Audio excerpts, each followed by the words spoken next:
इस मूवी के स्टार्ट में हम देखते हैं एक प्रिंस को जिसने अपने पैलेस को काफी खूबसूरत बनाकर रखा हुआ था। वो अपने पैलेस में खूबसूरत लड़कियों को बड़ी बड़ी दावतें दिया करता था। एक रात बहुत तेज तूफान आ जाता है। उस तूफान से बचने के लिए एक गरीब बूढ़ी औरत प्रिंस के महल में आ जाती है। अब ऑब्वियसली वो औरत बूढ़ी थी, इसीलिए शक्ल सूरत से प्यारी नहीं थी। अब वो बूढ़ी औरत प्रिंस के ऑनर में उसे रोज फ्लावर गिफ्ट देती है। प्रिंस सोचता है कि इस बूढ़ी औरत की हालत खराब है, वो एक बूढ़ी औरत है और उसकी शक्ल सूरत भी प्यारी नहीं है, इसीलिए वो उस बूढ़ी औरत का मजाक बनाता है, हंसने लगता है और उस बूढ़ी औरत की इंसल्ट करते हुए प्रिंस ने उसके फ्लावर को फेंक दिया। वो बूढ़ी औरत प्रिंस को काफी समझाती है कि खूबसूरती कभी भी इंसान के चेहरे पर नहीं होती, बल्कि वो इंसान के दिल में पाई जाती है। लेकिन प्रिंस उसकी कोई बात सुनने को तैयार ही नहीं था और देखते ही देखते वो बूढ़ी औरत एक खूबसूरत लेडी में बदल गई। असल में वो बूढ़ी औरत एक जादूगरनी थी जो कि किसी बूढ़ी औरत का रूप लेकर प्रिंस के पास आई थी ताकि वो प्रिंस को आजमा सके। वो जादूगरनी समझ गई थी कि प्रिंस के दिल में प्यार नाम की कोई चीज है ही नहीं, इसीलिए वो प्रिंस को अपने मैजिक से जानवर यानी बीस्ट बना देती है। प्रिंस उस जादूगरनी से काफी रिक्वेस्ट करता है कि वो ऐसा ना करे, लेकिन वो उसकी एक नहीं सुनती। जादूगरनी के इस मैजिक की वजह से सब लोग आहिस्ता आहिस्ता प्रिंस को भूलने लगे। यहाँ पर हम ये जान पाते हैं कि उस जादूगरनी ने प्रिंस को जो फ्लावर दिया था वो कोई आम फ्लावर नहीं था, बल्कि मैजिकल फ्लावर था, जादुई फूल था वो। और फ्लावर एक्सेप्ट ना करने पर उस जादूगरनी ने प्रिंस को ये कर्ज दे दिया और ये कर्ज तभी खत्म होगा जब प्रिंस को उस फ्लावर की आखिरी पेटल यानी पंखुड़ी गिरने से पहले किसी से प्यार हो जाए और वो भी प्रिंस से प्यार करे।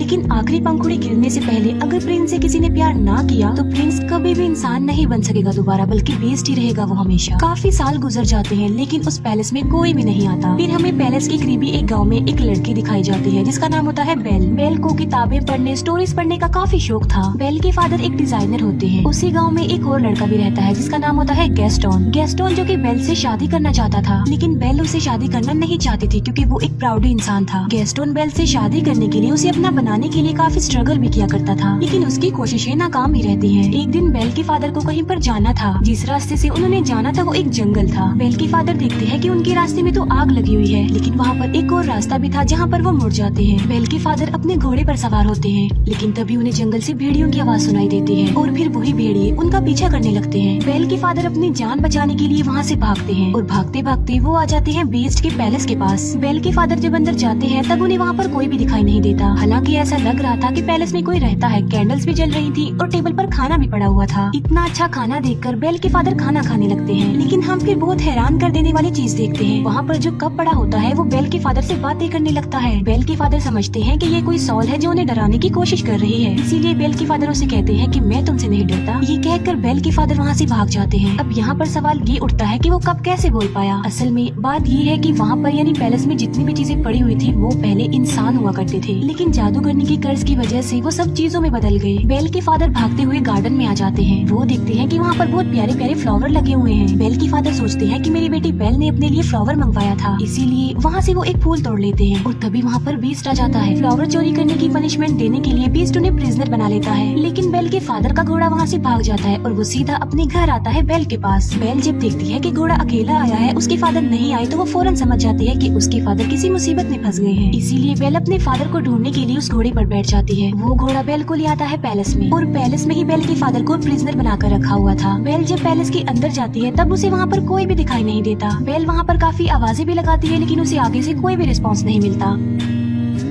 बेल वहाँ पर आवाजें सुन पा रही थी, लेकिन उसे वहाँ पर कोई भी नजर नहीं आ रहा था। बेल उस जगह पर पहुँच जाती है जहाँ पर उसके फादर को कैद करके रखा गया था, प्रिजनर बनाकर। बेल के फादर उसे बताते हैं कि ये सारा महल जिंदा है, इसीलिए जितना जल्दी हो सके तुम यहाँ से भाग जाओ। कहीं ऐसा ना हो कि वो तुम्हें देख ले। मैंने तुम्हारे लिए फ्लावर तोड़ा था और उसने मुझे पनिशमेंट देने के लिए यहाँ पर कैद कर दिया। लेकिन बेल के वहाँ से निकलने से पहले ही बीस्ट वहाँ पर आ जाता है। बेल उसे देखकर काफी डर जाती है, घबरा जाती है, क्योंकि जाहिर सी बात है वो बीस्ट था तो काफी खतरनाक लग रहा था और काफी डरावना भी। लेकिन बेल बीस्ट को ये बात शो होने नहीं देती कि वो उसे डर रही है। बेल कहती है कि मैं अपने फादर से मिलना चाहती हूँ, लेकिन बीस्ट ऐसा नहीं चाहता था कि वो अपने फादर से मिले। बेल बीस्ट को कहती है कि तुम कितनी जालिम इंसान हो, एक छोटी सी गलती के लिए तुम इतनी बड़ी सजा दे रहे हो। उन्होंने सिर्फ एक फ्लावर ही तो तोड़ा है और ऐसा करने के लिए मैंने ही उन्हें कहा था, इसीलिए मैं हर सूरत अपने फादर से मिलूंगी। बीस्ट उसे बताता है कि अगर ये दरवाजा एक बार खुल गया और उसके बाद बंद हो गया तो ये दोबारा कभी भी नहीं खुल पाएगा। ये कहते ही बीस्ट डोर को ओपन कर देता है। बेल अंदर जाती है और अपने फादर से मिलती है, लेकिन वो अपने फादर को बाहर की तरफ पुश कर देती है और इसके बाद दरवाजा बंद कर देती है। अब बीस्ट के अकॉर्डिंग वो दरवाजा दोबारा नहीं खुल पाएगा, इसीलिए वो बेल के फादर को अंदर नहीं डाल सकता। बेल के फादर की जगह पर अब खुद बेल वहाँ पर कैद हो गई थी। इसके बाद बीस्ट बेल के फादर को वहाँ से ले जाकर आजाद कर देता है, उसे छोड़ देता है। अब बेल वहाँ पर कैद हो जाती है, लेकिन जब बीस्ट वहाँ पर नहीं होता तब एक घड़ी और एक कैंडल स्टैंड बेल के पास आते हैं। ये चीजें इंसान थी, लेकिन कर्ज की वजह से घड़ी और कैंडल स्टैंड में चेंज हो गई है। लेकिन ये इंसानों की तरह ही सब कुछ कर सकते हैं, सुन सकते हैं, बोल सकते हैं, चल भी सकते हैं। वो दरवाजा खोल देते हैं और बेल को कहते हैं कि तुम हमारे साथ साथ आओ। वो बेल को कहते हैं कि हम तुम्हें रहने के लिए एक अलग रूम देंगे, क्योंकि वो समझ गए थे कि बेल ही वो लड़की हो सकती है जो उन्हें इस कर्ज से आजाद करवाएगी। वो बेल को रहने के लिए एक रूम देते हैं। जब इस बात का बीस्ट को पता चलता है तो उसे काफी गुस्सा आता है, इसीलिए वो घड़ी और कैंडल स्टैंड को डांटता है और उन पर गुस्सा करता है, जिस पर वो दोनों कहते हैं कि शायद ये ही वो लड़की है जो हमें इस कर्ज से आजाद करवाएगी। तुम्हें उसके करीब जाना चाहिए, उसे इम्प्रेस करना चाहिए और उसे प्यार भी करना चाहिए। वो बीस्ट को मशवरा देते हैं कि तुम बेल के पास जाओ और उसे अपने साथ खाने के लिए इनवाइट करो। ये बात सुनकर बीस्ट को उन पर गुस्सा आता है। वो उनसे कहता है कि क्या तुम पागल हो गए हो कि मैं एक चोर की बेटी को खाने के लिए इनवाइट करूं, उसके साथ खाना खाऊं? ऐसा कभी भी पॉसिबल नहीं हो सकता। लेकिन जब उसके सारे लोग उसे काफी इंसिस्ट करते हैं तो वो इस बात के लिए मान जाता है, क्योंकि उन सबके कर्ज होने की रीजन कोई और नहीं बल्कि बीस्ट है। बीस्ट बेल के पास जाता है। वो बेल को कहता है कि तुम मेरे साथ खाना खाओगी, लेकिन इसे तुम कोई रिक्वेस्ट मत समझना। बेल उसे कहती है कि तुम क्या पागल हो? पहले तुमने मेरे फादर को प्रिजनर बनाया, फिर मुझे कैद कर लिया और अब मेरे साथ खाना खाना चाहते हो। बीस्ट दरवाजे को जोर जोर से पीटता है और कहता है कि जो भी हो जाए तुम तो मेरे साथ खाना खाओगी। बेल कहती है कि चाहे मैं भूखी मर जाऊं, लेकिन मैं तुम्हारे साथ खाना नहीं खाऊंगी। जिस पर बीस्ट कहता है कि चलो ठीक है, मैं तुम्हारी ये ख्वाहिश भी पूरी कर देता हूँ, तुम्हें भूखा ही मारूंगा। अब तुम्हें कोई भी खाना नहीं देगा और तुम भूखी ही मरोगी। बेल फिर भी दरवाजा नहीं खोलती और वो वहाँ से चला जाता है। जिस अंदाज से बेल ने बीस्ट को जवाब दिया था, उसे देखकर वहाँ सभी कर्ज चीजें लाइक कैंडल स्टैंड, घड़ी, पिच, कप, उन सबको ये कंफर्म हो जाता है कि बेल ही वो लड़की है जो उन्हें कर्ज से निजात दिलाएगी। फिर हम देखते हैं बीस्ट को, जो कि उसी रोज फ्लावर के पास जाता है। बीस्ट देखता है कि उस फ्लावर की बहुत सारी पंखुड़ियाँ गिरकर टूट गई हैं। ये वही रोज फ्लावर था जिसकी खत्म होने के बाद बीस्ट हमेशा के लिए जानवर ही रहेगा और पैलेस की जितनी भी कर्ज चीजें हैं वो सारी ऐसे ही रहेंगी, हमेशा के लिए बेजान बन जाएंगी। वो फ्लावर पर बहुत ही थोड़ी पंखुड़ियाँ रह गई हैं और वो भी बहुत जल्द गिर जाएंगी। फिर हम देखते हैं बेल के फादर को, जो कि वापस अपने गांव में आ चुके थे। वो सब लोगों को बता रहे होते हैं कि मेरी बेटी की जान खतरे में है। जंगल के पास एक पैलेस है और वहाँ पर एक बीस्ट रहता है और वहीं पर मेरी बेटी फंस गई है। लेकिन कोई भी उनकी इस बात पर बिलीव करने को तैयार नहीं था, बल्कि वो सिर्फ इस बात को कहानी ही समझ रहे थे।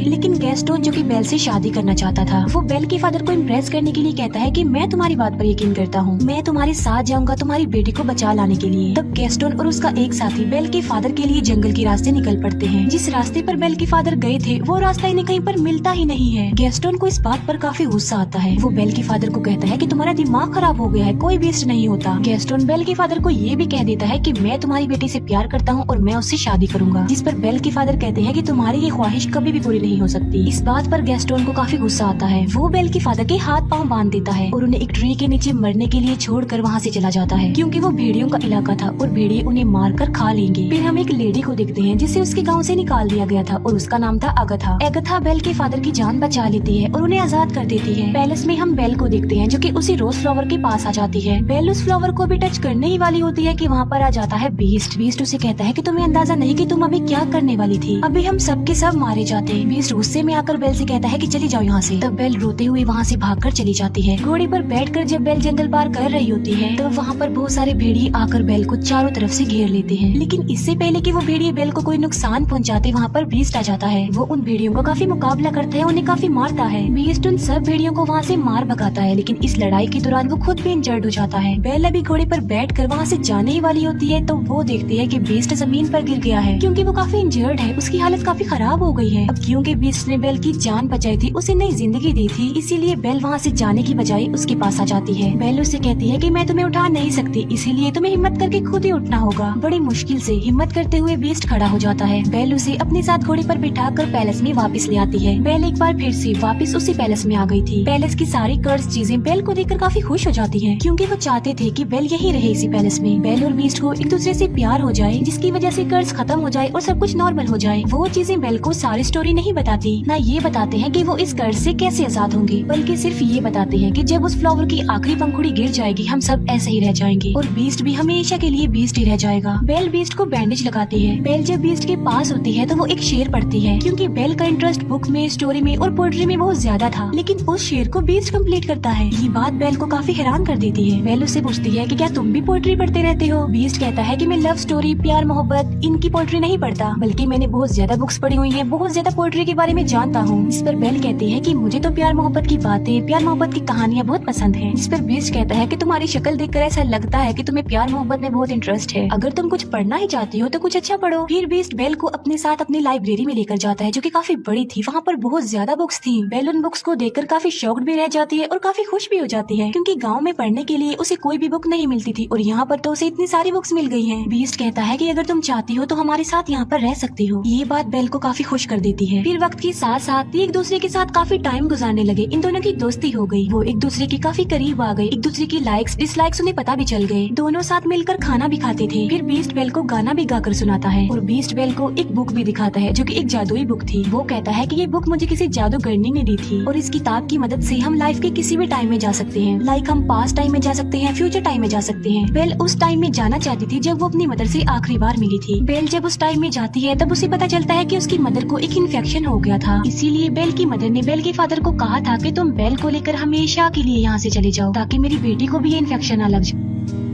ये जानने के बाद बेल काफी दुखी हो जाती है, क्योंकि बेल ये बात नहीं जानती थी। फिर ये प्रेजेंट टाइम में वापस आ जाते हैं। कैंडल स्टैंड बीस्ट को कहता है कि तुम्हें बेल से अपने प्यार का इजहार कर देना चाहिए। बीस्ट कहता है कि वो कभी भी मुझसे प्यार नहीं करेगी, लेकिन कैंडल स्टैंड बीस्ट को काफी मनाने की कोशिश करता है और बीस्ट के सारे साथी यानी वो सारी चीजें बीस्ट को इस बात के लिए एग्री कर लेती है। वो पहले बीस्ट को तैयार करती है और बाद में वो बेल को भी तैयार कर देती है। बेल को डांस करना काफी पसंद था, इसीलिए वो दोनों डांस करने वाले होते हैं। हम देखते हैं कि बेल के फादर वापस अपने गाँव में आ गए हैं। वो सबको बताते हैं कि गेस्टों ने उन्हें जंगल में बांधकर छोड़ दिया था ताकि भेड़िए आकर उन्हें खा लें। वहीं बेल के फादर के साथ अगथा भी होती है, लेकिन गेस्टोन इस बात पर एग्री नहीं करता, बल्कि वो मुकर जाता है। वो कहता है कि ये झूठ बोल रहा है, इसके ऊपर शैतान आ गया है और ये पागल हो गया है। साथ साथ वो कहता है कि अगथा की गवाही कोई इम्पोर्टेंस नहीं रखती, क्योंकि ये तो पहले ही गाँव से निकली हुई है। यहाँ पर गेस्टोन का साथी भी झूठ बोल देता है। वो कहता है कि गेस्टोन जो भी कह रहा है बिल्कुल ठीक कह रहा है। इसीलिए सब गाँव वाले गेस्टोन की बातों पर बिलीव कर लेते हैं और सब लोग ये समझने लगते हैं कि बेल के फादर का मेंटल बैलेंस खराब हो गया है। साथ साथ उनके ऊपर कोई शैतानी साया भी है। इसी वजह से वो बेल के फादर को पकड़ लेते हैं। फिर हम देखते हैं पैलेस में, जहाँ पर बीस्ट और बेल डांस कर रहे थे और वो डांस को काफी एंजॉय कर रहे थे। उन्हें काफी अच्छा फील हो रहा था। बीस्ट बेल को कहता है कि मैं इन फीलिंग्स को काफी अच्छा फील कर रहा हूँ, मैं तो इन्हें जैसे भूल ही गया था। बेल कहती है कि मुझे मेरे फादर ने डांस करना सिखाया। बीस्ट उससे पूछता है कि क्या तुम अपने फादर को मिस करती हो, जिस पर बेल कहती है जी हाँ, मैं अपने फादर को बहुत मिस करती हूँ। बीस्ट के पास एक जादुई मिरर होता है, जिसकी मदद से वो हर उस पर्सन को देख सकते हैं जिन्हें वो देखना चाहते हैं, और उस मिरर में वो बेल को उसके फादर को दिखाता है। बेल देखती है कि गाँव वालों ने उसके फादर को प्रिजनर बनाया हुआ है, बांधा हुआ है। ये देखकर बेल काफी अपसेट हो जाती है। इस पर बीस्ट कहता है कि तुम्हारे फादर को तुम्हारी जरूरत है, तुम्हें उनके पास जाना चाहिए। साथ साथ बीस्ट बेल को वो जादुई मिरर भी दे देता है और कहता है जब कभी तुम्हें मेरी याद आई तो मेरी इस बदसूरत शक्ल को इस मिरर में देख लेना। इसके बाद बेल अपने फादर को बचाने के लिए वहाँ से निकल जाती है और अब बीस्ट पैलेस में अकेला रह गया था। बीस्ट बेल को काफी मिस कर रहा था, क्योंकि उसे बेल से प्यार हो गया था, लेकिन अब तो वो उससे काफी दूर जा चुकी थी। अब क्योंकि बेल चली गई थी तो उनका कर्ज ऐसा ही रहेगा और वो हमेशा ऐसे ही बने रहेंगे। इस बात को लेकर बीस्ट और उसके बाकी साथी काफी अपसेट हो जाते हैं। बेल अपने गांव में पहुंच जाती है और वो देखती है कि उसके फादर को सब लोगों ने प्रिजनर बनाया हुआ है। बेल सबको बताती है कि मेरे फादर जो कह रहे थे वो बिल्कुल सच था। जंगल में एक पैलेस है और वहाँ पर एक बीस्ट रहता है, एक जानवर है वहाँ पर। लेकिन गाँव वाले बेल की बातों पर भी यकीन नहीं कर रहे थे। तब वो उस जादुई मिरर में सब लोगों को बीस्ट दिखाती है। बीस्ट को उस मिरर में देखकर सब लोग काफी हैरान रह जाते हैं। बेल उन सबसे कहती है कि वो खतरनाक नहीं है, तुम्हें डरने की कोई जरूरत नहीं है, बल्कि वो दिल का बहुत ज्यादा अच्छा है और वो किसी का नुकसान नहीं चाहता और न ही वो कभी किसी को नुकसान पहुँचाता है। गेस्टोन को ये बातें सुनकर रियलाइज हो जाता है कि बेल अब उस बीस्ट को प्यार करने लगी है। इसी वजह से गेस्टोन जेलस हो जाता है। इसीलिए वो सबको भड़काने की कोशिश करता है कि उस बीस्ट ने बेल पर ब्लैक मैजिक कर दिया है, तभी तो ये ऐसा बोल रही है। वो कहता है कि बेल को भी इसके फादर के साथ ही प्रिजनर बना दो। बाद में वो सब गाँव वालों को उकसाता है कि हमें मिलकर उस पैलेस में जाना चाहिए और उस बीस्ट को जान से मार डालना चाहिए, वरना वो इस गाँव में आ जाएगा और हम सबको मार डालेगा, हमारे पूरे गाँव को खत्म कर देगा। वो गाँव वाले उसकी बातों में आ जाते हैं और पूरा गाँव पैलेस की तरफ चल पड़ता है। जब गाँव वाले बीस्ट को मारने के लिए पैलेस में आते हैं तब बीस्ट के सारे साथी यानी वो चीजें उन लोगों पर अटैक कर देती हैं। गांव वालों को कुछ भी समझ नहीं आती कि ये क्या हो रहा है, क्योंकि वो कोई इंसान तो नहीं थे बल्कि बेजान चीजें थी। फिर हम देखते हैं गेस्टोन को, जो बीस्ट के पास पहुंच चुका था, लेकिन बीस्ट काफी उदास होता है क्योंकि बेल की जाने के बाद उसे कुछ भी अच्छा फील नहीं हो रहा था। वो बेल को काफी मिस कर रहा था। गेस्टोन बीस्ट को कहता है तुम क्या समझते हो कि बेल तुमसे प्यार करती है, बल्कि तुम्हें मारने के लिए उसने हम सब गांव वालों को भेजा है। ये कहते ही वो बीस्ट पर गोली चला देता है और बीस्ट जाकर नीचे गिरता है। लेकिन नीचे गिरने से पहले बीस्ट टेरेस के एक टॉप को पकड़ लेता है, लेकिन इससे पहले कि गेस्टोन दूसरी गोली चलाता बेल वहाँ पर आ जाती है। गेस्टोन को रोकने के लिए बेल उसका हाथ पकड़ लेती है। इस फाइट में गेस्टोन भी जाकर नीचे गिर जाता है। गेस्टोन की गन भी उसके हाथ से गिर जाती है। बीस्ट ऊपर आने की कोशिश करता है, तभी बेल उसे आवाज देती है। वो बीस्ट को बताती है कि मैंने गाँव वालों को रोकने की बहुत कोशिश की थी, लेकिन वो नहीं रुके। बेल को वहाँ देखने के बाद बीस्ट के अंदर एक हिम्मत पैदा हो जाती है और अब वो गैस्टोन का मुकाबला करना चाहता था और अब वो पहुँच जाता है गैस्टोन के पास। वो गैस्टोन को गर्दन से पकड़ लेता है और उसे हवा में कर देता है और बीस्ट गैस्टोन को काफी ऊंची दीवार से फेंकने ही वाला होता है, जिस पर गैस्टोन बीस्ट से काफी रिक्वेस्ट करता है कि प्लीज मुझे मत फेंको, प्लीज बीस्ट मुझे छोड़ दो। बीस्ट उससे कहता है कि मैं बीस्ट नहीं हूँ। ये कहते ही बीस्ट गैस्टोन की जान छोड़ देता है और उसे कहता है चले जाओ यहाँ से। गैस्टोन वहाँ से चला जाता है और बीस्ट आ जाता है बेल के पास। मौके का फायदा उठाकर गैस्टोन अब पीछे की तरफ से बीस्ट पर गोलियां चलाता है, जिसकी वजह से बीस्ट नीचे गिर जाता है। लेकिन गैस्टोन जिस जगह पर खड़ा हुआ था वो जगह टूट जाती है और गैस्टोन भी जाकर नीचे गिरता है। इतनी ऊंचाई से गिरने की वजह से गैस्टोन मर जाता है। बीस्ट की हालत काफी खराब हो जाती है क्योंकि वो काफी इंजर्ड था और अपनी आखिरी सांस गिन रहा था। बेल बीस्ट को कहती है कि अब के बाद मैं तुम्हें कभी भी छोड़ के नहीं जाऊंगी, जिस पर बीस्ट कहता है लेकिन अब मेरी तो जाने का वक्त हो गया है, जिस पर बेल कहती है कि तुम्हें कुछ नहीं होगा, सब कुछ नॉर्मल हो जाएगा। और हम देखते हैं कि उस फ्लावर की आखिरी पंखुड़ी भी गिर जाती है। जैसे ही वो पंखुड़ी गिरती है बीस्ट बिल्कुल खामोश हो जाता है और वहाँ पर बीस्ट के जितने भी साथी थे यानी वो चीजें थी वो भी एकदम से बेजान हो जाती हैं। बीस्ट को मरता हुआ देखकर बेल को काफी दुख होता है और उसकी आंख में आंसू होते हैं। यहाँ पर बेल भी अपने प्यार का इजहार कर देती है। वो बीस्ट को कहती है मैं तुमसे बहुत प्यार करती हूँ और वो बीस्ट के करीब भी आती है। तभी वहाँ पर एगथा भी आ जाती है। एगथा जिसे गाँव के लोगों ने निकाल दिया था। असल में बात ये नहीं थी बल्कि वो जादूगर ने कोई और नहीं बल्कि एगथा थी। वो देखती है कि बीस्ट को किसी से प्यार हो गया है और वो लड़की भी अब बीस्ट से प्यार करती है, यानी अब वो कर्ज खत्म हो गया है। और देखते ही देखते बीस्ट के चारों तरफ रोशनी ही रोशनी चमक उठती है और बीस्ट अब एक खूबसूरत प्रिंस में चेंज हो जाता है। ये देखकर बेल काफी खुश हो जाती है। वो दोनों एक दूसरे को देखकर काफी खुश होते हैं, एक दूसरे के पास आते हैं और एक दूसरे को गले से लगा लेते हैं। और पैलेस की जितनी भी कर्ज चीजें थी अब वो इंसान बन गई थी, यानी अपने असली रूप में आ चुकी थी। सब लोग काफी खुश हो जाते हैं। बेल और बीस्ट पैलेस में सब लोगों के बीच में डांस कर रहे होते हैं और इसी के साथ ही इस मूवी की हैप्पी एंडिंग हो जाती है। Thank you for watching.